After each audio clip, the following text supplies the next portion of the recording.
నర్రెడ్డి సునీత గారు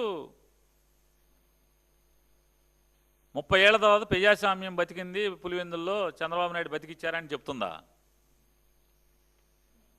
ఎవరైతే నర్రెడ్డి సునీత గారు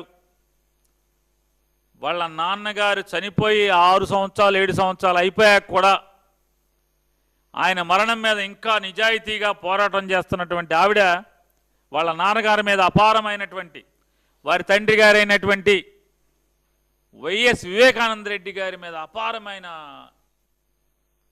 హిమాలయాలంతా ఎవరెస్ట్ శిఖరం అంత ప్రేమతో ఆవిడ పోరాటం చేస్తున్నారు కదా.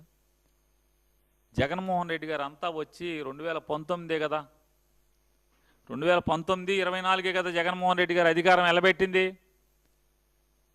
అంత వాళ్ళ నాన్నగారే కదా పులివెందులు చూసింది, వైఎస్ వివేకానంద రెడ్డి గారే కదా మొత్తం అంతా ఎలక్షన్ అసెంబ్లీలో నడిపింది, మొత్తం అంతా కూడా రాజకీయం నడిపింది ఆయనే కదా. అంటే వాళ్ళ నాన్నగారినే తప్పు పడుతుంది అనమాట ఆవిడ.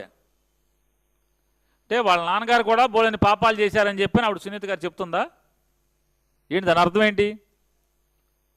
కాదండి, మీరు అంటున్నారు కదా సునీత గారు, దాని అర్థం ఏంటి? 30 ఏళ్ళ నుంచి జగన్మోహన్ రెడ్డి గారు లేడు కదా, 6 ఏళ్ల క్రితమే కదా జగన్మోహన్ రెడ్డి గారు అధికారంలోకి వచ్చింది.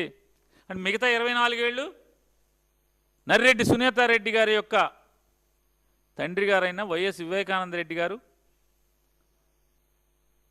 ప్రజాస్వామ్యాన్ని చంపేశాడని చెప్తుంది ఆవిడ. ఏం చెప్తుంది?